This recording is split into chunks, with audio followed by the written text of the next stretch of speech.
Welcome back to another episode of the MX Endurance Podcast, where we look at everything that's been happening in the world of endurance sports. My name is Tim Ford, and I'm joined by my good friend, the penultimate legend, the sexy shepherdess, the sexiest voice in triathlon, James Bale. Jimbo, welcome to the podcast. How you going, mate? Hi, mate. I'm the man who forgot to have a shave. I just realised that as I was looking at myself in the tiny screen that's in front of me. I should have had a shave. I'm not looking particularly smart today. How are you, man? You all right? On the topic of shaving, I mean, clearly I shaved about an hour ago. I just have massive, my facial hair grows so quickly. I was having a conversation with some friends over the weekend because guess what? In Sydney, we're actually allowed to be out in public with people. It's a novelty. But we were talking about the bald head, beard, and where's the like cutoff point? Where does it look weird? Because we were saying that we think the full beard from sideburns down with the bald head is it's a bit of a contrast. Whereas I was arguing handlebar mo, perfect. Obviously, I guess your thoughts are the full beard because that's what you got, but I don't know. I mean, I tend to go for a bit of coverage because it's easier to maintain. My body is a constant battle, mate, to be honest. It's given up growing hair on the top, and it's just like, coming out of everywhere else. So it's, I try and minimize the amount of shaving I have to do by having a full beard. I think I'd look like a knob with a handlebar mustache, but that's just my 2 pennies. Imagine two middle-aged men talking about hair loss to do with triathlon. I mean, we found our niche. The people who are listening to this for the first time are going, what the fuck am I tuning in for? I am very well, James Bale. I've been on holidays. I've had a very non-triathlon week, which has been very good. I've spent a lot of time playing Nintendo and watching television and doing a little bit of cycling, which has been great. I actually went back to the place I had my bike crash last year and conquered the beast, so to speak. Which was pretty good. Did 100k out there. Nice. My back's bloody sore though. I haven't spent that long in the TT position for bloody ages, so that was interesting. But good again, mate. Just the fact that we can go out and actually do stuff, and I can leave my bubble in Sydney is great. I've got I think I'm going to try to go to the beach on the weekend for a swim, do an actual ocean swim, and yeah, mate, it's good. So yeah, it's been a while, mate, absolutely ages. But James Bale, before we get to that, this podcast is the official podcast of MX Endurance, the world's premier endurance sports community, created by 4-time world champion Christopher McCormack. Jimbo, putting you on the spot, as I do every week. What's something that you like about MX Endurance? Excitement and anticipation, mate. You put a post in the group the other day saying you were looking forward to releasing next year's MX Endurance tri-suit design, and everyone's on the edge of their seat, aren't they, to see that one? You've seen a sneak peek of it, I believe. I have, so yeah, you I know, have, yeah. You know what's coming. I know what is coming, and I think it's a very, very high quality and individualistic looking design. People are going to stand out, bro. The only, and again, it's a good problem to have, is that with MX now we've changed some partners. We've got some new partners coming in and things, and we've actually got so many partners we work with at MX now. So our members get such discounts that it's actually a struggle to find out where to put the logos on the kit. And like certain brands are like, no, we want this, and it's quite that's the only delay we're having at the moment is actually just trying to finalize the brand, and obviously our members can then put their own logos and stuff on if they want and everything. So it's pretty cool. I'm going to put that out because we're in the final week, I think, of applications for our race team, and again, the race team, you get a race kit included if you get selected. So another plug for the race team. Get on there and apply. Flooding in, are they? Like legitimately, mate. I've been on leave and I jumped in and checked my email today. Just did a sneaky mid leave peek, and I was like, oh god, I have so many applications to go through. That's my November sorted. But it's a very good problem to have. And if you guys are listening, you enjoy the podcast, and you finally want to find a way to come and get involved with MX and get access to the bonus podcasts and stuff, head to the race team application, put an application in, because you get all the benefits, and it's a good way of doing it at a discount. So get on it. The links are in the show notes, or if you're on YouTube, literally, I'm pointing down for the audio listeners. It's still a new sensation, Jimbo. Not used to doing this for a live audience, an audience. Talking about kits, I was talking to a friend of mine in Denmark the other day because I'm racing twice out there next year, and I sent her a picture of the kit I had designed, and she said she's going to pretend not to know me if I wear that. So are you kidding me? Yeah. Not a fan of the purple and green splatter look, mate. So tell you what, whoever created that kit was obviously very good at what they do, because that's very disappointing to hear. I thought your kit, again, it's funny. I think there's two schools of thought in triathlon kit. It's the people who want it to be classic and a bit more conservative, and the people who just like get it as loud as fucking possible. Yeah, I went down the 80s route, didn't we? Really, with the look that I went for. You see, I traditionally I flick between the two. I like to be classic, but I like to have a bit of a modern twist on it. So Anyway, why are we talking about this, mate? We have literally got so much stuff to get through this week, so we're going to get stuck right in. We were meant to have a guest on, but he's bloody thrown us under the bus. So there is no guest this week. So we're going to be just going through all the stuff we have to talk about. And the first thing, unfortunately, isn't a positive. We've spoken about the issues with Triathlon Australia. There's been articles or reports in the past couple of weeks, months about problems with Triathlon Canada. And this time we're going to the European continent to talk about things in the Dutch Triathlon Federation. I got this article from Romy Schoenveld from Triathlon Today, and it's Dutch triathletes harassment and culture of fear at National Triathlon Training Centre. Now, normally we don't try to go through the whole article when we report it on the podcast because, again, we want you guys to go and put the clicks. But this one, because of the nature of it, I'm actually going to go through the whole thing. So bear with us. Go to Triathlon Today. Actually, a really great source of news, a new one that I've only just discovered recently. So go give them the click. But again, this isn't a positive one. So we're going to bear with me, Jimbo, and our lovely listeners. The training environment at the Dutch National Training Centre, NTC, should feel safe and trusted. But according to former star athletes, it isn't. There would be a culture of fear. Some athletes feel left out and ignored, and other big mistakes were made.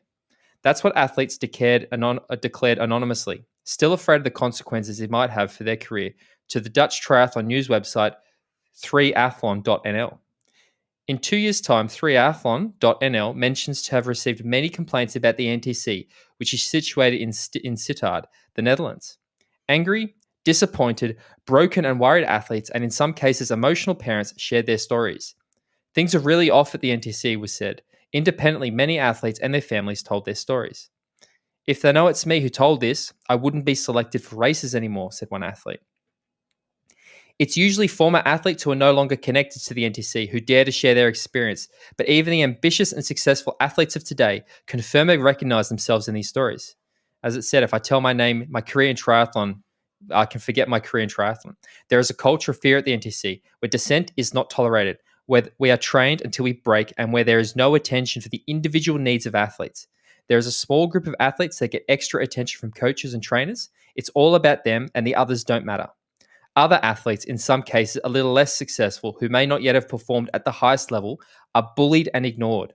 One of the whistleblowers declared, if they know it's me who told this, I will not be selected for races anymore. Many athletes haven't been able to participate or practice sports in a healthy way, and most don't see the fun in triathlon anymore. Unfortunately, that's not the only story triathlon.nl writes. In most cases, it's young, vulnerable athletes that want to do anything to make it to the highest level within triathlon.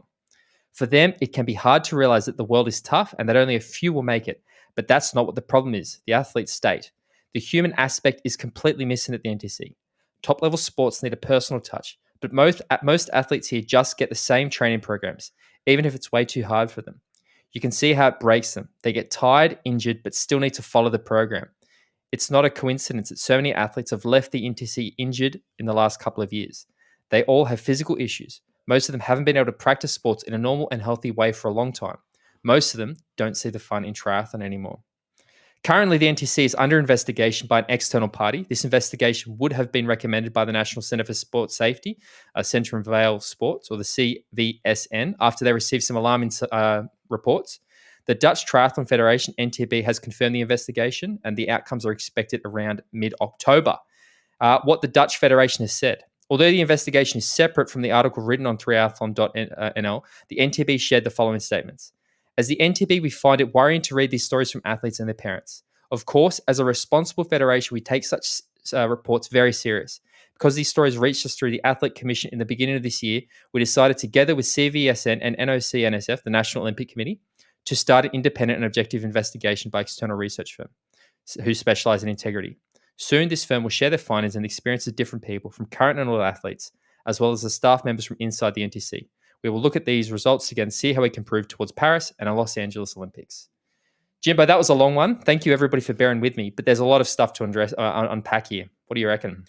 Yeah, I mean, it's dark, isn't it? It's a dark and very sad story. And it's not a story that is unrecognizable across many different sports. You know, we've heard this tale before, haven't we? Many times in various different aspects of federations and sporting bodies. So it's good that they're doing an investigation, obviously. I hope that investigation is truly independent. I hope that everybody gets the chance to speak.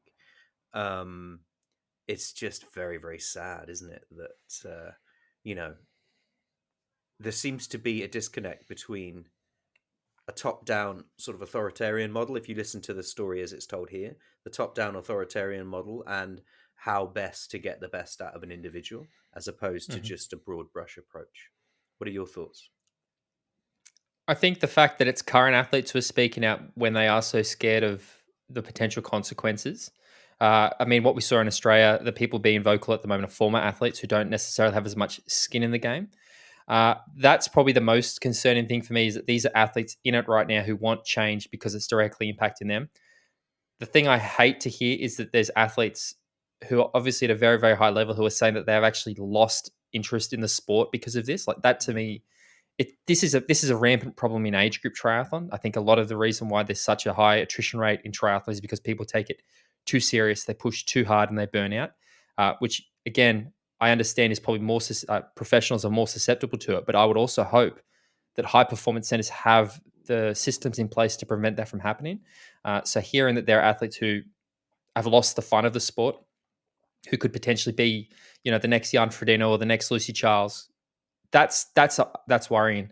Um, I think what I really don't like though is that this is becoming a trend. This is now the third federation that we're hearing bad things about, and obviously they're all a little bit different. But what the fuck is going on with the bureaucracy behind triathlon at the moment?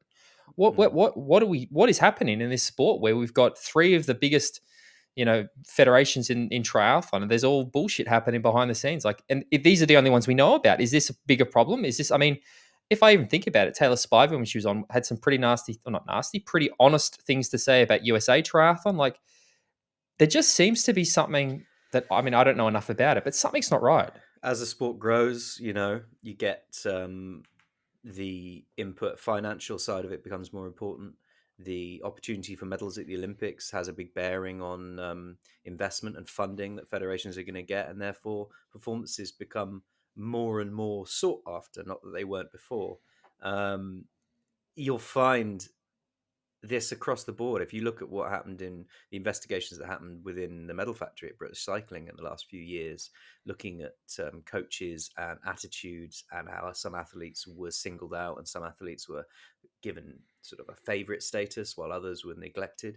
Now, there's a fine line, isn't there, when you talking from a position of never actually having coached at a national federation, but there would be a fine line as a coach between giving somebody a bit of tough love and a push and making them feel like you're not giving them support or you're not looking after them. I mean, it's probably very easy to cross that line, but it's something that shouldn't be happening at this level. There should be safeguards in place. I think we've spoken about this when we spoke about the Triathlon Canada thing a few months ago, but I also feel like maybe we are, and again, this isn't an excuse. I don't, especially if it's getting to the point where this is actually, parents getting involved and stuff. But I really feel like maybe we are at this crossroads in the sport where you have this old school of athletes who a lot of them have transitioned into coaching positions who maybe were successful in the late 80s, early 90s, 2000s, who are now the senior coaches in a lot of the federations, and their approach, because again, let's be honest, most coaches just do what they did and they just repeat it. Whereas the athletes who are coming through are a completely different generation who have had a completely different upbringing, who have grown up with all this information about the importance of mental health and all these other things. And I think that there might just be, I'm sure there are coaches out there who are doing a fantastic job and who have adapted, but there's probably some others out there who this is how we do it. Just toughen up, like just get on with it. And I think that's causing some friction. I think a lot of the times too. And again, I don't know whether it's right to just say, well, there's no room for that, because I think there is room for that. It depends on the athlete. It depends on finding the approach that works. And that's Mm. probably why there are maybe these problems with the federations, is that it seems to be one coach for an entire group of athletes and expecting for that or all the athletes to work with that style of coaching, when we know that me and you are very different people. Like most triathletes out there are very different people, and not like there's not one approach to training or coaching that is going to work Well, for yeah, I everybody. mean, as a manager of anybody in any walk of life, you know that there are ways to get the best out of individuals, and they aren't. There isn't a broad brush approach to that. Maybe we're at a position at the moment within this where the funding isn't there for the more personal approach. So they're giving it a more broad brush. This is your training plan, just bloody do it. And that's not working for the amount of athletes that they're trying to bring through. It's also interesting though, because we also know that there are examples in the past where, I mean, Chris, for example, we've all read if you've read his book, you'll know what happened to him in the lead up to the 2000 Olympics, the 2004 Olympics, where he said, "I'll go to the Olympics, but I want to do it my way. I don't want to go through the national program," and he wasn't allowed to. Like, that's also probably this idea that, well, again, maybe there's more room for athletes to go, "No, I'm going to get my own coach now." You know, I don't know. I hope that that's the case. That you'd assume it, but again, it's worth talking about. It's worth highlighting, and hopefully things in the Dutch Triathlon Federation improve, because so many great athletes have come out of the Netherlands, and to me, it is one of those real triathlon nations in Europe, and I want to see them do good things. So And let's just hope this investigation is objective and independent, and things aren't just brushed under the carpet, because we've seen that happen too many times in sport and in everything really, where when criticism is given to an entity and it's allowed to investigate itself or choose who does the investigation on its behalf. Just yeah, let's actually get to the bottom of this, because if they want to produce the best triathletes they possibly can, then change is required. exactly. Well, talking of change, this is a good segue. Thank you for that, James Bell. We all know that Kona didn't happen this year, and instead it has been moved to St. George in May next year. Sarah Wasner-Flynn at triathlete.com put together a summary of an article that was in the New York Times. I didn't go to the article because I had to pay for it, and I'm stingy. And as much as I love content, James Bale, I'm not going to pay for an article to read on the podcast. So Sarah's done an incredible job, and that is top triathletes weigh in on St. George venue change for Ironman World Championships. This week, the New York Times ran a story about Ironman's decision to switch the World Championships location from Kona to St. George, and included insight from both Jan Frodeno and 70.3 world champion Lucy Charles-Barclay, among others. When weighing in on if he'll feel as driven to win in May in Utah as he has felt each fall in Hawaii, Frodeno was hesitant. "I think I'll struggle to put the same kind of heart and soul into it," Frodeno said. "Of course, it's a world championship, but it just doesn't have the same prestige and the same feel, and the conditions aren't as iconic. That heat, the wind, and all those things that really make or break athletes." Charles Barclay also commented on the new format, which has the women racing first on Thursday with the men on Saturday, saying, I'm hopeful that if we get the coverage that we deserve, then it will just bring a lot more attention to the women's sport." Jimbo, mate. Yeah, I mean, it's a shame to hear him saying, "I think I'll struggle to put the same kind of heart and soul into it because it's a different place." I mean, I'm not sure. Yeah, I'm not sure. I'm not sure I believe that, because ultimately it's a world championship, Exactly. and it goes on the Palmares, irrespective of where it was. Um, there may or may not be a caveat that it was held somewhere else, but ultimately sponsors, partners, the audience, fans don't really differentiate. I don't think there's going to be but you were the world champion somewhere else. You're going to have the best athletes racing on the same day over the same course. Obviously, the men and women on separate days. But yeah, I echo what Lucy says. Thursday, it's a disappointing day to have it on, as it's not the weekend. But if they do get the high level of coverage that they deserve, which is the same as the men, then it might be an opportunity to really bring attention to the women's race separately, and highlight the two races independently of each other. Let's be hypothetical or not. Let's be honest about this. I am the sort of person that I'm probably going to take that day off and watch the women's race on it'll be a Friday for me. Yeah, I'm going to do that. Like, for me, it doesn't matter. I would watch this race. They could put on a Monday morning, and I'd still want to watch. In fact, it probably is normally on a Monday. No, anyway, don't worry. But again, I understand what she's saying. I think that the women's race in particular is this weird. It's like 2 steps forward, 2 steps back sort of thing. Whereas it's fantastic that the women are getting a race on their own day, so they're not going to. Again, I thought that they wouldn't have the implication of some of the top male age groupers maybe impacting the women's race. But then we hear that there are actually men racing on the Thursday, which I'm like, for fuck's sake, like, come on, Yeah, that was a bit don't. much, that, to be honest.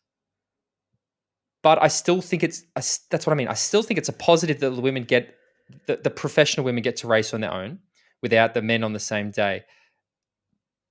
But again, I think it was Brad Culp who said it a while ago. If this is the method they're going to go with, because obviously, is it St George's the 2, or is it just Kona? I think St George is the 1 day and Kona's the 2 days. I think. I don't. Wow. Do you know? I've just realized I don't know what I'm talking about. How do you mean? I don't know what you mean. They've announced Kona in October is the Thursday women's race, the Saturday men's race. Is St George in May the same, or is St George still both on the same day? I think St George is the same, isn't it? We're gonna get emails, bloody hell. I can feel it. I can feel the typing happening. Fucking hell. I think he said though that as long as it rotates, and I agree. I think that if they rotate it, so each year it's the men go first, the women second, the women go first, the men go. That to me solves the problem. Yeah, that would do it. The Frodeno thing, that bullshit. Like I don't believe it. I don't believe Jan Frodeno would ever go into a world championship event anything less than 100% prepared for it. I think if anything, if I'm reading between the lines, and again, it's very easy to read between the lines. Again, this is I have no inside access. Jan's probably listening, go, shut the fuck up, Tim. He's prepared for a long time specifically for that Kona race. He knows that Kona race. We've seen what he can do at that Kona race. He has a clear advantage over nearly everybody, considering he destroyed everybody the last time he raced there. If anything, there's maybe an element of, okay, I guess I have to go. It's a completely different event. It's not it's not a Kona. It's different conditions. What we hear and a lot of people getting excited about, including ourselves, is that it's very different. And that's maybe what I'm picking up. But I would expect Jan Frodeno to go to that race 110% prepared, perfectly prepared, ready to destroy it, just like he's going to this weekend. Yeah, I want to. Yeah, we'll talk about that later. But I think he'll go in fully revved up, won't he? He won't.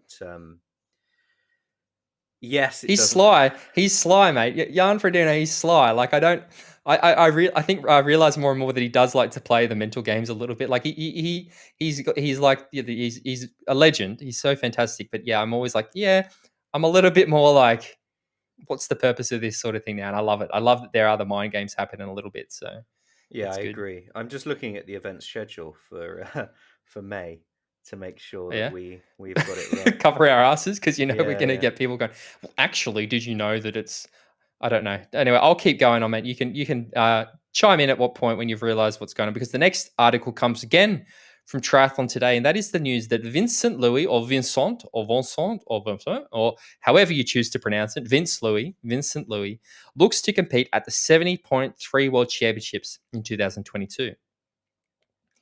France's two-time world triathlon champion Vincent Louis says he wants to focus on the Ironman 70.3 World Championships next year. What was that? Sorry, I just clicked on the event shed. Finally got it to open. It just says coming soon. So please email us, so then we'll correct ourselves next week. After competing in the Professional Triathlete Organization 2022 Championship at Challenge Daytona last December, he finished 8th after receiving a 2-minute drafting penalty. Louis says he's keen to try his hand at an even longer half-distance race and to try to qualify for Worlds in St. George.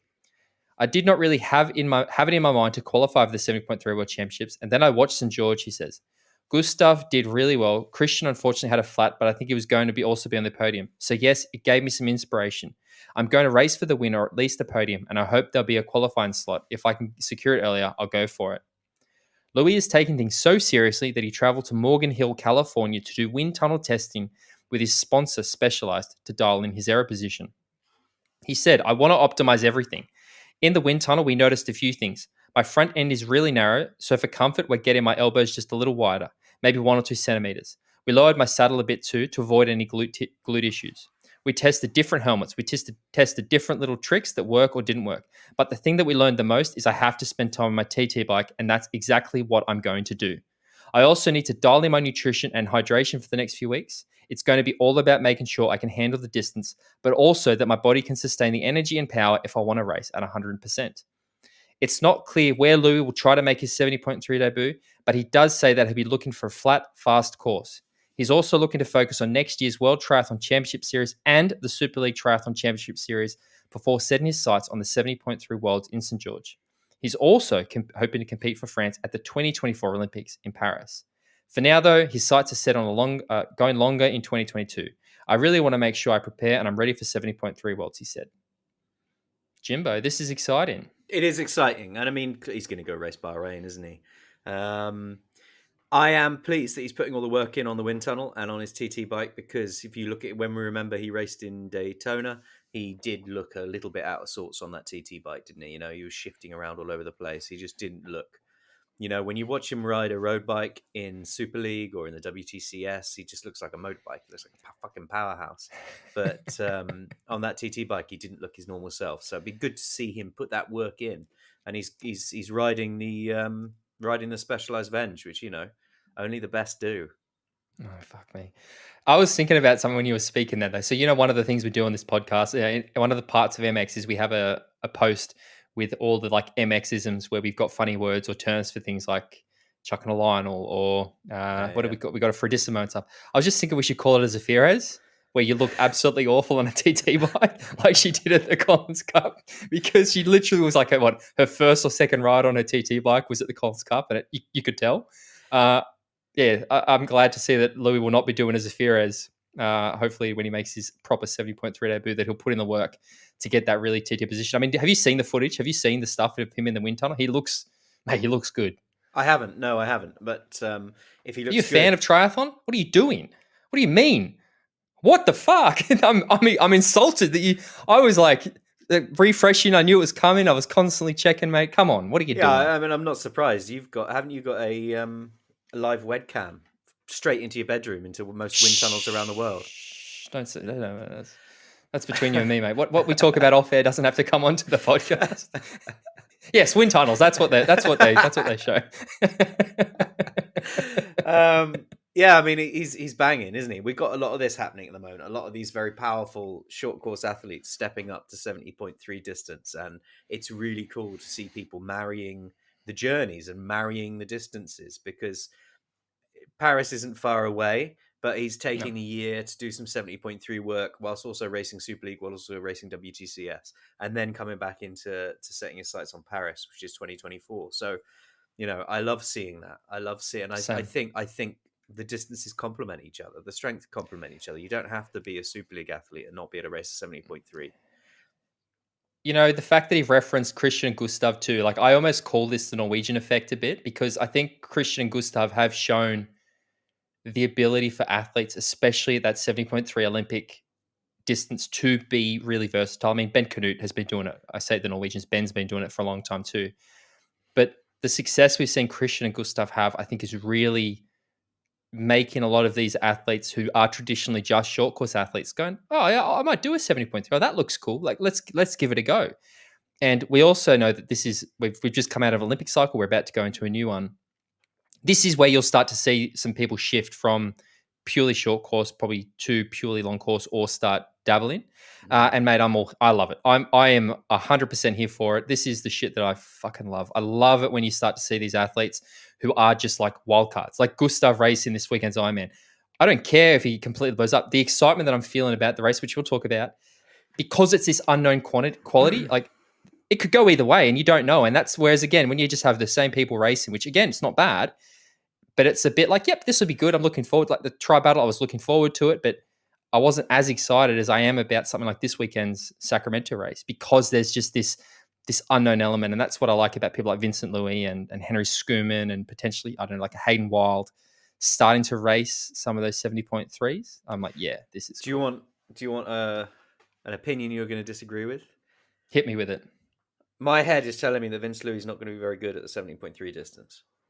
To explain it to me, I'd love to. Let's unpack that. Why is that? I think he's too big. I think he's too big, mate. I just have this in the back of my head. I don't feel like he's going to be as agile or as adaptable to the 70.3 as some of the other athletes we've seen be.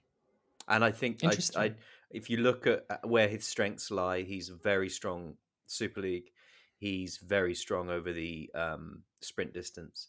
He gets a little less strong over the Olympic distance. And I think once you move that up to 70.3, you're going to see that slight weakness in his run show a little bit more. Prove me wrong, Vince. Go on, mate. Yeah, again, we're always happy to be proven wrong, because I am going to say the opposite. And Oh, of course again, you are. please don't prove me wrong, in fact, Vince. But the other thing to consider as well is, much like an Alistair Brownlee, like his body shape is he's a bigger guy, but he's never really prepared for this distance of racing either. And again, Christian Blumenfeld, mate, he's not exactly a skinny little bloke either. Like he's a very much a You're solid right. You're right. And when you say strength big, athlete. it's relative, isn't it? He looks like Exactly. he looks like a big muscular chap on the TV. He's compared to the got other people guns, mate. He looks like he's got the yeah. But when I stand next to him, he's about the same size as me, just Yeah. just a slightly different body shape. Again, to me, he's definitely, we've seen him have a lot more success at the the sprint and the Super League stuff compared to the Olympic. I still think, to me, 12 months ago, he was my pick for the Olympics. I look at what he did at Challenge Daytona. Take away that 2-minute drafting penalty, he was right up there with Gustav. I don't know. I love, that's what I mean. I spoke about it. It's that unknown. Again, and until he races, I can sit here and speculate to everybody's absolute levels of detest. I don't know, but I can talk about, because it's the what is it, Schrodinger's dog or cat or whatever, where it's either going to be great or bad until it actually happens. So we don't know. So I can talk about it and go, he's going to be the greatest 70.3 athlete of all time. Until he proves me either right or wrong, I can say whatever I like. So I quite like that element about it. But again, I'm excited for it. I like to see these guys dabble and mix things up. I think it's fantastic. So that's me done. Mate, you put the race report in the doc this week. So I'm going to allow you to run us through what happened in Mallorca. So yeah, before we do that, how would you pronounce Leon Chevalier? Chevalier? Leon Chevalier? Chevalier. That's it. I was putting an extra sound in there. I knew I was making something wrong. Well, I know that you're Europeans, because again, you insist on being referred to as European. Know those European languages so well, unlike us Australians, who are obviously so primitive and we speak such bad English. So I'm glad I could help you. You're doing all right. The last full distance Ironman Majorca took place 5 years ago, but after the cracking 2021 renewal in Andalusia on Saturday, it won't be long until the next one. On the men's side, while Anger was a clear solo leader after finishing the swim in 46.03, that advantage was not a significant one. Valentin Wertz from Germany led the chasers just 36 seconds back. Fast forward 90 kilometers into the bike, which included a long climb at the start of the ride, and Team Ineos rider Cameron Worth had made his way to the front of the race. He was not alone, however, as Leon Chevalier from France and World Triathlon long-distance champion Christian Hogenhaug right with him. Hogenhaug. I fucked that up. Angus was... You just went, Christian.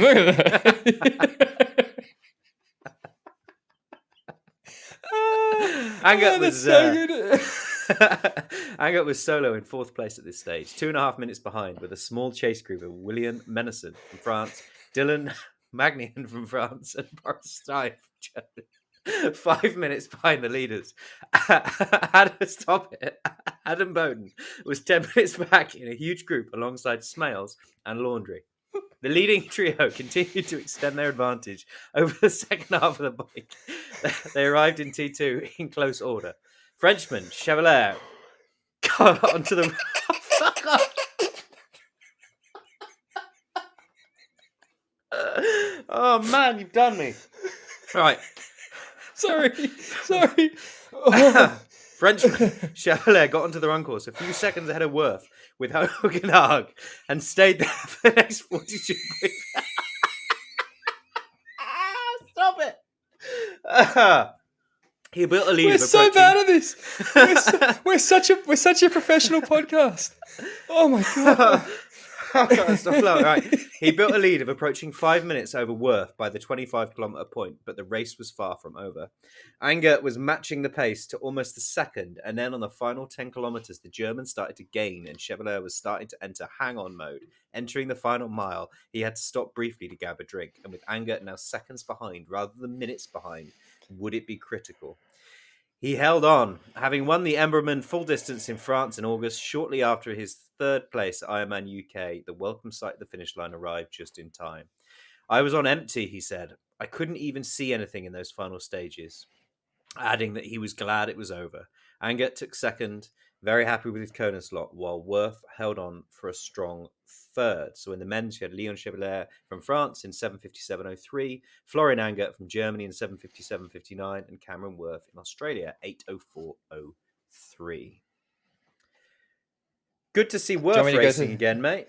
I enjoyed Yeah, that. again, the only thing that the Worth racing here has sort of thrown a spanner in the works, and it again might not have, is whether he is or isn't racing in California this weekend.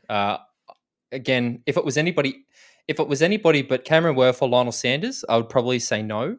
But we know that Cameron Worth traditionally does like to do a lot of races, so Mm. he might. I think somebody said that according to Strava, he's still in Europe, so maybe not. But uh, yeah, mate. Any race again, any race with Cam Worth, he's our glimmer and hope as an Australian for long course success at the moment. So it gets me excited.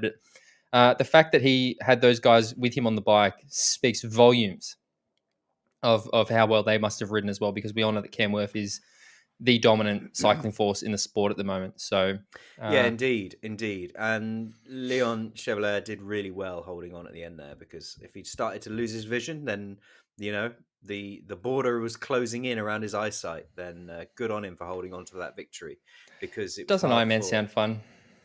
Yeah. I've seen those that black frame that comes across your vision and starts to narrow down. But yeah, good on him. Good on him. Good racing. And your turn to do the women, mate. And I'll try not to Happily, crack up midway through. happily, happily.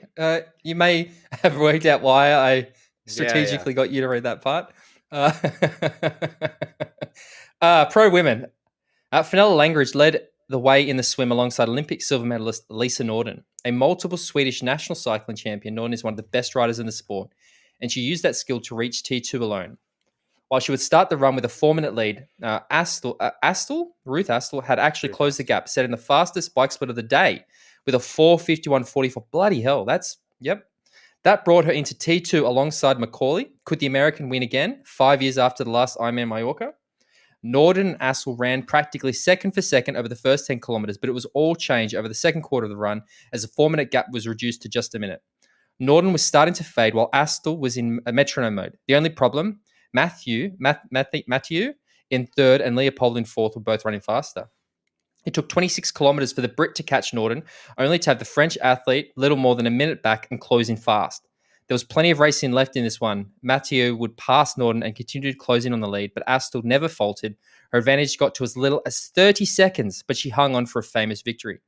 Ruth, who had done little run training ahead of the race due to a calf injury, maintained her rhythm to the finish line and earned the biggest result of her career. Fantastic racing, and it wasn't over. While Mathieu took second, third was only decided on the red carpet in an all-out sprint finish between Leopold and Norden, with the German veteran just getting to the line first to complete the podium. So the women's results: in first place, Ruth Astor with a sub 9 hour 8:59.15. Second place, Justine Mathieu in 9 hours 39 seconds. Third place, Kristen Leopold, 9 hours 2 minutes 53 seconds. And Lisa Norden in fourth, 9 hours 2 seconds 57 seconds. Jimbo. As you know, I'm a huge Lisa Norden fan, mate. We both are. Anyone who's that strong on the bike and translates it across the triathlon, I love it. I love to see it. And it's great to see her up there at the pointy end of a race again. She's had a few off the par results of late. Didn't quite make it onto the podium, but hell of a finish anyway, especially with a sprint. I do love a sprint at the end of a race. She loves it. Or maybe she hates a sprint, to be honest, considering what happened to her in London in 2012. Yeah. But Not again. Bloody hell. Ruth Astor, mate, taking her first iron distance victory at her first iron distance race. So as a professional, Was it? Yeah. So great work to her, going sub 9, and bit of British domination continues. Now, can you maybe can educate me on this? I believe Ruth Astor was an age group and not that long ago who was part of the Zwift Tri Academy. Yeah, and she's actually the current age group world champion, I believe. Okay. Still is. So she's turned pro off the back of that. So she's current age group world champion, but also holds, the victory Mate, here now as well. to outride Lisa Norden, bloody hell! Like that's yeah. a, as you say, a something on your Palmeiras. Like that's something you can talk about forever. I outrode Lisa Norden, who is literally one of the best female cyclists in the sport. Yeah, So and to follow that by winning the race as well. You're not just exactly. talking. You're not talking about a one-hit wonder, get out and put a good bike thing in, but to hold on and win the race by, yes, just under a minute. But the only funny thing about this whole Mallorca was the fact that, as we're about to talk about, There were 2 races on the island of Mallorca over the weekend. One of them was an Ironman and one of them was a challenge race. And we had no idea that they were different. So we were talking about them and we're like, yeah, the Mallorca race. No, the Ironman. No, the challenge. And we're like, what the? Yeah. Why There were were, there 2 races on the same fucking weekend? there were points. There were points in the day where my brain hadn't connected the two yet, and me and you were discussing things, and I kept getting updates, and it was like Lisa Norden is winning in Mallorca, and then I'd get another update. Ruth Astor's winning. I was like, oh well, Astor must have not. Then sorry, on the other race, I'd get the other. Yeah, Nicholas Spirig is about, and I was be like, hang on a second. How is this? How is this? And then it became clear in my head. Like, well done, triathlon. Put two professional races on the same place at the same time on the same day. I mean, come on. Bit of a laughing stock, isn't it? It's just tell somebody you're tell someone we're triathlon without telling them we're triathlon. Like honestly, just so typical. But again, both Olympic gold and silver medalists from 2012. Both were on the island, both for different races. Just not racing each other. I know. Well, let's talk about the other race, and that's the 2021 Challenge Peguera, Mallorca. Come on, Tim. You're better than this. It all came down to bike power on the men's race. Sorry, again, this is from the PTO website, and the previous one was from Tri 24/7. It all came down to bike power on the men's race with Funk and Fromhold pulling clear. Colin Chartier worked his way up to second on the run, and Magnus Ditlev, after a mechanical on the bike, managed to run his way into the final spot on the podium. Lucy Hall, I believe. So yeah, Lucy Hall led out of the swim 1 minute and onto the bike 2 minutes onto the run, laying down the fastest swim bike splits of the day. Lucy then ran a 1:24.29, but with Spirig running a 1:20.15 and Simmons running a 1:21.34, they managed to pass it on the run. Lucy Hall maintained a podium each race recorded this year. So in the women's race, you had Nicholas Spirig in first place, 4 hours 14:43 seconds. Second place, Imogen Simmons, 4 hours 15:58 seconds. Third place, Lucy Hall, 4:16.42. And in the men's race, Frederick Funk, 3:45.50. Second place, Colin Chartier in 3:46.29. And in third place, Magnus Ditlev in 3:47.07. Jimbo. Yeah, man. On the women's side, I was expecting Nicholas Spirig to win, but I wasn't expecting her to do the catching on the run. I was expecting her to come through on, especially on a course like this, because Mallorca is not exactly flat. I was expecting her to do the catching on the bike. So Lucy Hall leading out the swim, no surprise. Lucy Hall setting the fastest bike split of the day. Good work. Fucking good work. But Nicholas Spirig coming through to take the win. Unsurprising, but just not how I was expecting it to happen. Nicholas Spirig is remarkable, though, isn't she? Did she? I think she did this one on a road bike again. I would assume so. I don't think I've ever seen her on a TT bike. Do you think we're going to ever see her on a TT bike? Do you think it's just ever going to happen? Sub 7, sub 8, maybe. But then we've talked before about if you've got pace, maybe not sit on a road bike in the bubble and do what you can to hold on. Maybe we will, maybe we won't. But she never fails to astound me, mate, as an athlete. Oh, mate, and what she's capable of. Nicholas Spirig is just class, such class. Honestly, just again, I've said this a million times. She just sneaks under the radar all the time, but she is fantastic. And then, one of the things we touch on a lot of this show is how certain names are creeping up. We're starting to hear more. Last year, we started to hear a lot more about Sam Long. He's obviously now one of the, I think he came second. He came second at 70.3 World Championships. So you hear the momentum behind athletes. Colin Chartier is a name that I had literally never heard before in my entire life before he got picked for the Collins Cup as the replacement for somebody, Rudy von Berg. And all of a sudden, mate, he's popping up all the time. And he's not just popping up, he's getting results. So, yeah, you talk about that momentum. I mean, Frederick Funk's another one who's, again, he's an athlete that now when I see him in a race, I'm like, yeah, pay attention to what he can do because he's very, very strong. So, yes, it's just like I said, that momentum shift is starting to come behind some of these athletes. And, great racing. It is, and it's good to see Magnus Ditlev as well, backing up his victory last weekend with a podium, finishing strong on the podium, and he's racing again this week. With a mechanical, we might add. Mechanical. So, mechanical on the bike, and then managed to run his way back up to third place. He's Um, running really well. Like that's the good thing with Magnus. I think we commented on the fact that we didn't want a while ago. We were worried that he was going to go down that route of just being a real good biker but can't run. And he seems to he's heard us and he's like, "Fuck you, I'll show you. yeah, I yeah, can run too." So and I love to yeah. see it. So Good it's on really, you, really good. Magnus. Keep going, old boy. Great racing. And again, thanks to the PTO for the wrap up. Next piece of news, James Bell, comes from Try 24/7, John Levinson, and this is an interview or a piece that they did with Christian Blumenfeld on going long. We all know that Christian is going long this year. He's going to be making his Ironman debut in Cozumel in Mexico. The reigning Olympic world champion is stepping up to the full distance with the express ambition of winning not one, but 2 Ironman World Championships in 2022. He also has that summer sub-7 bid to look forward to. While the result is always important for the Norwegian generation, they always turn up with the belief they can win. The trip to Mexico is all about acquiring knowledge and using the data and learnings to fine-tune for Utah next May and Hawaii next October. How hard can he go? Blumenfeld and his teammates have applied data and science. I can't work it out now. It's in my head. And science to perfect their art, and Cosimo will be no different. It's about learning how hard I can go on the bike without blowing up on the run. I would like to go hard. It's not just about winning that race. It's about trying to fast as well to see how fast I can go as fast as I can with control. That was a lot of fast in that Yeah, sentence, there's so many Christian. fasts in there. Again, we know that he likes to go fast. I would like to feel that I can push in the last 10 or 15 kilometers of the run. It's not like I want to risk it and have to walk the last 10 kilometers, but going hard, not fast, maybe even outside of my comfort zone on the bike, and then using 15 kilometers on my target pace and then see how fast I can do the last 15 kilometers. We saw just how deep Blumenfeld was able to dig at the epic lung-busting sprint for glory in Tokyo. And next month, we'll be able to see how far he can go over a much longer distance. He said, it's going to be a test to see how deeply I can dig, because one thing is what I do in training over 10 or 12 hours on the longest, but another thing is under challenging conditions like 26 or 27 degrees. It's a little bit uncomfortable heat. You need to do the nutrition. You need to drink probably like 2.5 liters per hour on the bike. That's maybe fine for 3, 4, 5 hours. But suddenly when you get up to 7.5 or 7 hours 10, you don't really know how your legs will respond or your stomach. So to get the information about this is going to be what I'm looking forward to. They talk about about Gustav Iden, who's obviously racing this weekend. We'll see. It's a little bit like Casper Stornes when we raced Frankfurt. It's sort of good to get the information and feedback of what we are able to perform, because I somehow know where I'm standing in terms of them. To see what they are able to produce, I can imagine then what I can do on the day.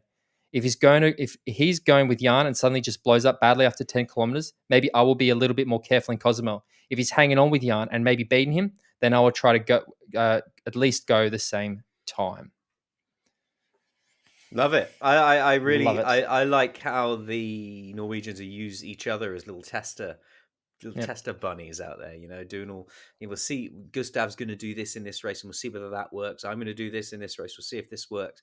And they're trying to crack the code, but they're doing it as a group, and sharing data and sharing information and really looking at it in a scientific way. So it will be intriguing to see how Christian Blumenfeld goes over the Ironman distance.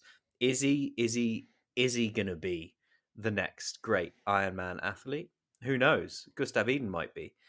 Casper Stornes might be. None of them might be any good, might be suited to the Ironman distance. We will see. But I love it. I love how they're going about it. What does it do to your head? I think the fact that this almost sounds like Christian's coming out and being like, whoa, whoa, whoa. Don't expect too much of me at this one. Like, Yeah, it's almost the first time I've heard Christian being like, hey, I'm just going out there to see what we can do. Like, I'm just testing the waters. I'm just here checking things out, which I find curious because, as he said many times, he likes to go fast.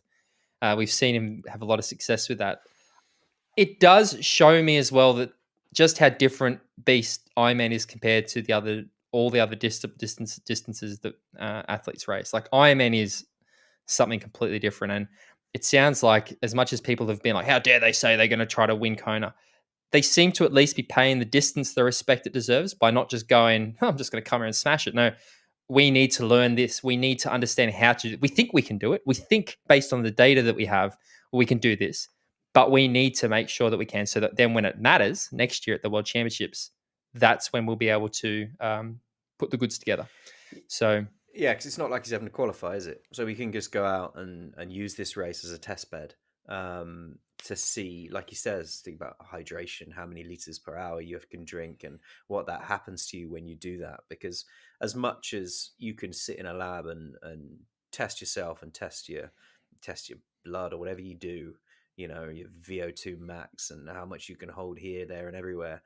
It's only in the point at which you go that long over a race distance, that's when you find out how your body is going to respond to those things, because some people just can't do it. Their digestive systems can't do it. I think not the positive. One of the things about Christian racing Cosmo compared to Sacramento or California this weekend is he'll probably have the opportunity to. And again, I might be reading into what Gustav's going to do. I don't know, but I assume Christian will have the opportunity to go and just race his race, follow his numbers. He'll have his zones, he'll have his wattage, he'll have his paces, and he'll be able to do that independently of what's happened. I assume, again, knowing Christian, if he sees the potential to win, he's probably going to go for it. Or again, he could be miles off. We don't know. But I think that's probably the positive or the smart thing about it is he's not just going straight into a battle. And again, Gustav might be going into California the exact same way, where it's like, I'm racing my own race and we'll see what happens, as opposed to strategically trying to beat Jan. We don't know. Again, we choose to believe that he's going there trying to beat him, but we don't know. It might not be the case. He might actually be doing the same thing. He's going to So be. I can't wait to see, mate. I'm Yeah. bloody excited about it. But you know what, James Bale? There is another big race happening this weekend, and it is not Ironman California. It is, in fact, which race? Ironman 70.3 Cassis. You know, I did that again because I don't know how to say that word. Yeah. Johnny Brownlee is set for his middle distance debut. This was taken from Try 24/7. Johnny Brownlee completed the Olympic medal set when he added his bronze and silver with a gold medal in the memorable mixed relay event in Tokyo. Now it's time for him to step up the distance to the 70.3 this weekend. He's making his debut over in Portugal, which would normally be getting more headlines than it is, but it's fallen on the same day as California. So California is soaking it all up.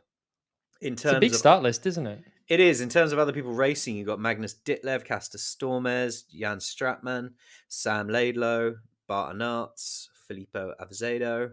Who else is there? George Goodwin's withdrawn. And Elliot Smales may be there. But yeah, it's going to be a strong start list for the men's side. What do you think about Johnny Brownlee making his debut? Do you think he's suited to the 70.3 distance, old boy? I wouldn't think so, but it's Johnny Brownlee. Like, again, this I could literally just take everything I said about Vincent Louis doing his 70.3 and I could repeat myself about Johnny Brownlee. It's that unknown. It's that, again, I'm so excited about this. I wish this race was being broadcast as well. It's not, because obviously the live crew are doing the Sacramento race, but like, how can you not get excited about, the Olympic gold medalist, Olympic silver medalist, Olympic bronze medalist stepping up to this distance and actually seeing what he can do at it? I'm ready to see it.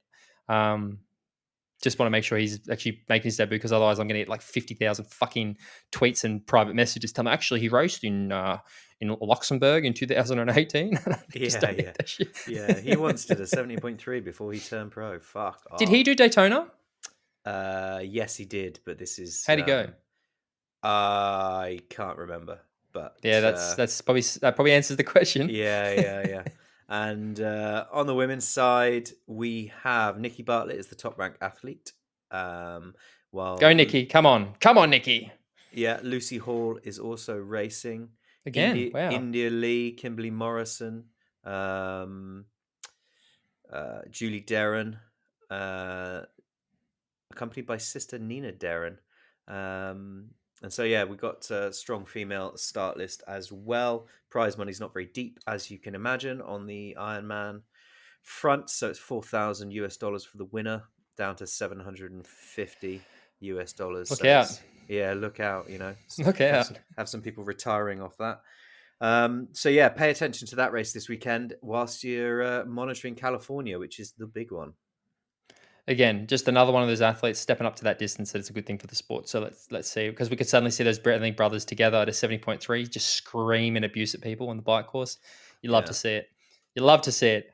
This last little thing before we get to the next segment of the show, James, I just wanted to put in, again, if you haven't You want to know great triathlon content, and I know that Mikkel listens. So, Mikkel, you're getting this for free. You can send me my check in the mail. Check out Gustav Eden's brother, Mikkel Eden's YouTube channel.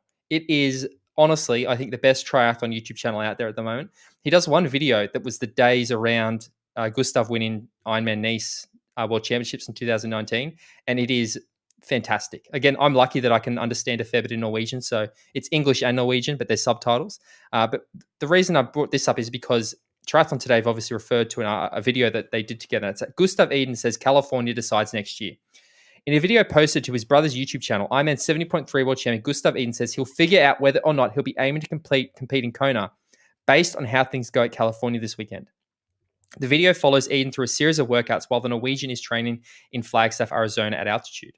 One of those workouts was a set of 3 5-kilometer intervals on the run track, starting at 3:30 pace for the first, taking a lactate measurement, and then taking it from there, he said. I think my form is going to be extremely good when I come down from altitude. If my body reacts as normal, I will feel great and up when I come down. In the video, Eden also predicts that Jan Frodeno is likely to lead out of the water by himself. Eden is hoping to join the train of speedy cyclists, including Lionel Sanders and, if he races, Cam Worth, then do my best to run a marathon without dying in the last 10 kilometers. Whether or not we'll see Eden take on the Ironman World Championships in Kona, Hawaii next year will depend on how the weekend's race goes. Eden said, determined to have fun and enjoy what he's doing. Eden will see how he enjoys his first full distance race on the weekend and then decide what he'll aim for next year. He will, for sure, go to St. George to try and defend his 70.3 world title, though. James Bale. Another example of them just testing the water, without putting a huge amount of expectation on themselves. Gustav Iden, the number one ranked PTO athlete in the world at the moment on the men's side. He's going to this race to see how he goes. If he has a close race and feels good, then we'll see him racing Kona next year. I want to see him racing Kona next year. I don't want this weekend coming to be the end of Gustav Iden and his Ironman aspirations because he has such a shocker of a day and thinks, I'll put that on the back burner and be the 70.3 man. But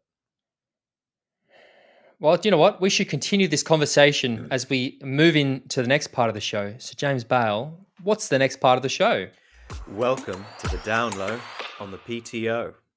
And as we were just discussing, mate, the stage is set for an epic battle in Sacramento, California, as PTO World Number 1 Gustav Iden and PTO World Number 2 Jan Frodeno go toe-to-toe at Ironman California this Sunday, with both $100,000 and the title of the PTO World Number 1 on the line.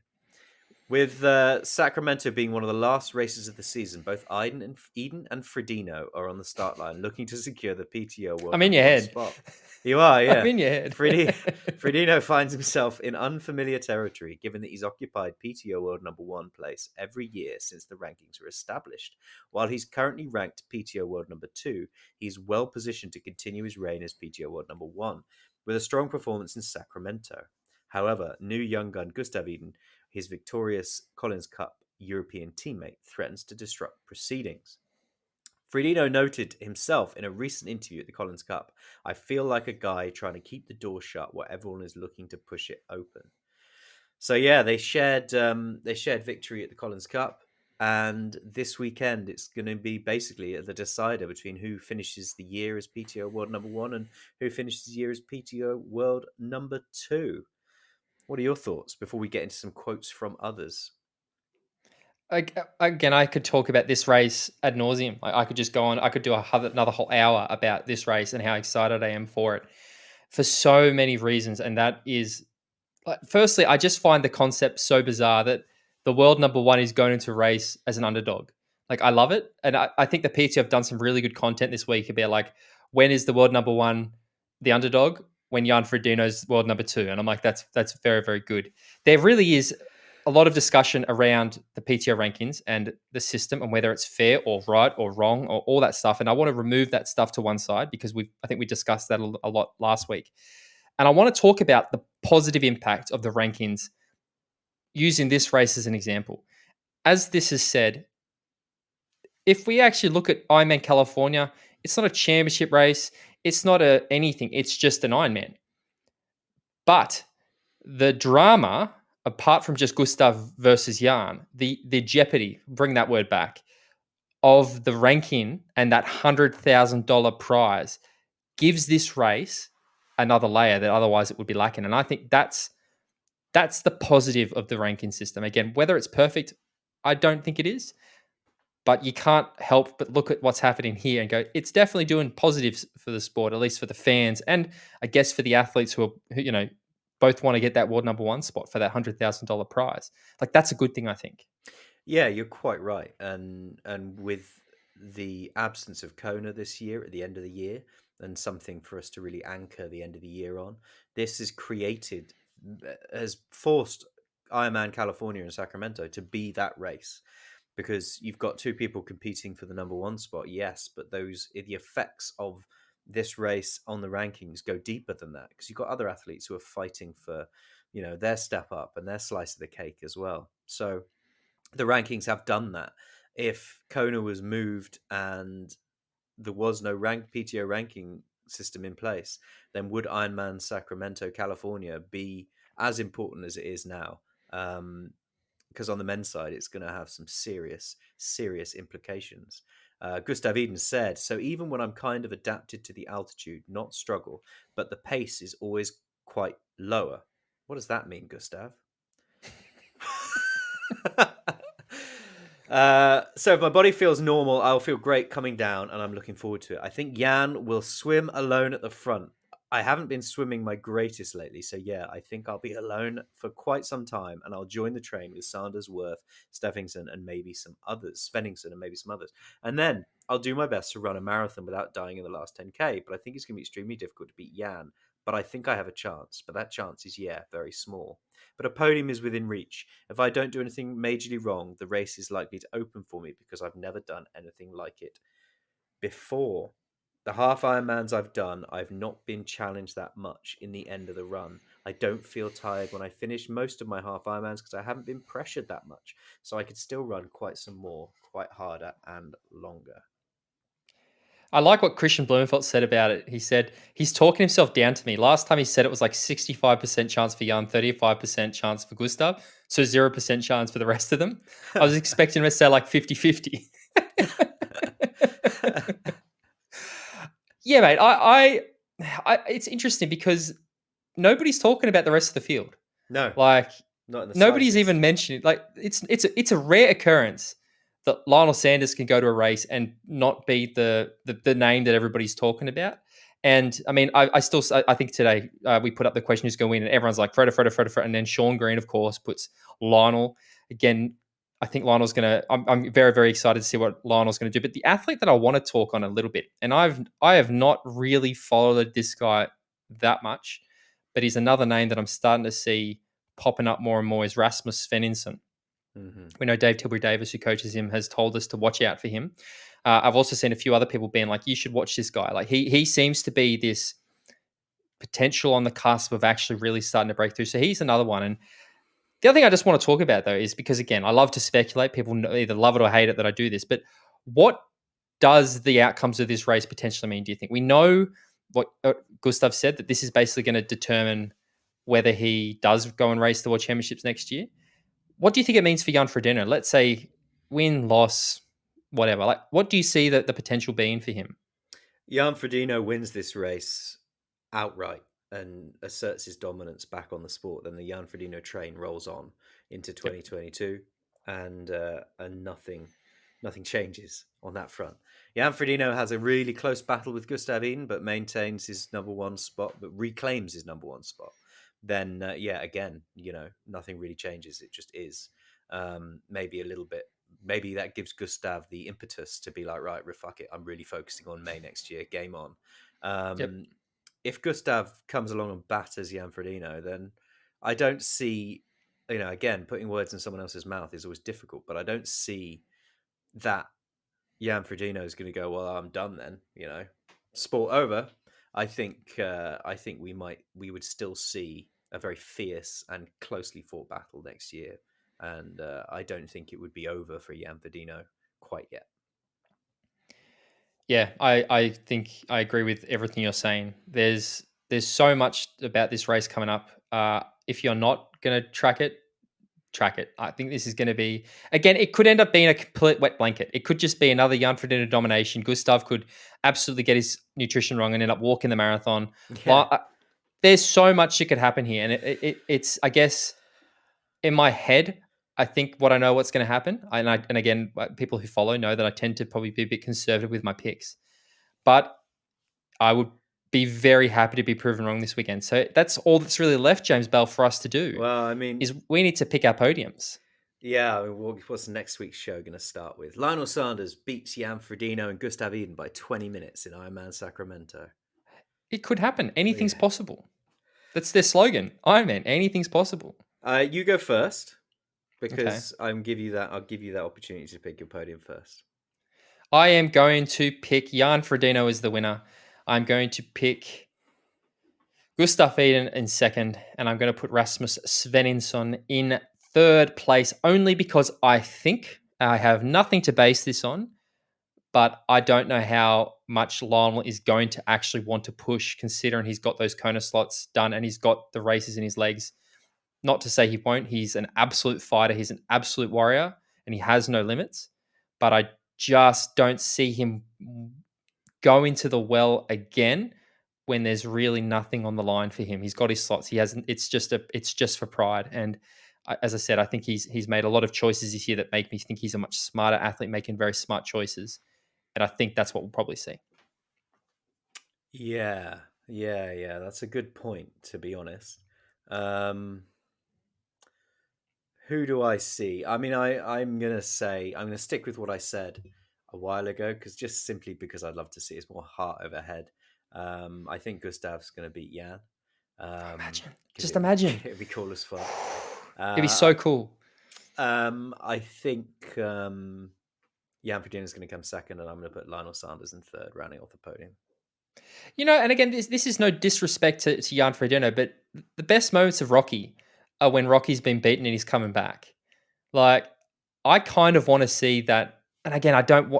It's very difficult for me to say because I'm a self-confessed Frodeno fanboy, but I kind of love the thought of him having to make that. Again, I say come back with the air quotes. Like, that narrative to me is exciting as well, and that's something that obviously I talk about a lot. Like, I love the story, so I think Jan's going to win, but I would also be not upset if he didn't. So it's kind of like a win-win for me. I'm just happy to see sport's the real winner, James, but triathlon is the real winner this weekend. So we'll see what happens. That's a bit soppy for my liking, mate. I think it'll be a good. There was a lot of sarcasm there, mate. There was a lot. I was I was not being genuine. I know that I said under pressure diamonds are formed, and I know you love that one. But that one was me being sarcastic. Please turn your sarcasm gauge on. You're doing a podcast with an Australian. I just want the coverage to be banging. I want to be able to watch it. I want to be able to. What is America? America's behind us, so it'd be a late night for me, and I'm up for that. Sit up with a bottle of red wine and watch some Ironman racing. We'll have our Discord going for the MX guys. So if you want to come and join the fun and chat along with us while we're watching the race, get involved. And if you want to get involved, the best way to do that is to head to mxendurance.com/podcast. We can sign up for one of our podcast memberships, gets you access to a whole suite of benefits, including our bonus monthly episodes that we usually record with Christopher McCormack. We've done like 16 or 15 of them at the moment. So if you sign up, even for 1 month, you get access to all of them. We have a 2-month free trial, so you can even come and try out the membership for 2 months. We think you'll stick around. You get access to a whole suite of benefits, including discounts on products like Blue 70, Magic 5, Amp Human, Pure Sports Nutrition, On Run-In, just to name a few. We've also got, $3.40 a month if you sign up for an annual membership. We've also got the race team that I keep talking about. The link's in the show notes, or if you're on YouTube, below. Put in an application. It's a great way to help get involved with our community. We love it. It's how we know that people are enjoying the podcast. It's how we allocate resources to the podcast. If you enjoy what we do, head to mxendurance.com/podcast, or James Bale, if they want to find out other things, what do they need to do? If you want to find out more about MX Endurance, head to mxendurance.com or search MX Endurance on Facebook or at MX Endurance on Twitter or Instagram. If you want to follow me, I'm bale.james85 on Instagram, or you can follow Tim at tford14 on Instagram. Jump onto iTunes, give the show a review. You can do it in the podcast app, which is super easy. If you like what we're doing, tell a friend, help us grow. If you've got any suggestions, comments, criticisms, or anything else really, send an email to podcast@mxendurance.com. I gave you a bit of grief about your Instagram game previously on this podcast. Yeah, you did. And I was having a bit of a look at your Instagram this week. And do you know what I saw? I don't know. If you do not have one of the fucking most impressive list of followers in triathlon on Instagram for the person with the shittest content. I don't know, because I was going through, I was like, fucking hell, look at all these pro athletes that follow James. Fucking, I'm going to start posting photos of Chile and random photos of the forest without a person in it, because I was just like, how the fuck do all these people follow James Bell? What is going on? Why do they follow him? Yeah. I haven't looked through my list of followers for some time. I might do that in a minute and just see where I'm at. Gloat. Feel good about yourself. I'd also like to give Darren Villa a special shout out for comparing us to sailors, saying our ability to swear is rare and special. Thank you very much. I appreciate that you appreciate our fine use of the word fuck. If you don't like it, you probably don't listen to this podcast anymore, but we both love it. James Bale, a pleasure as always. We will not name the athlete that let us down this week, but you know who you are and we'll get you. James Bale, until next week, talk to you later. Cheerio.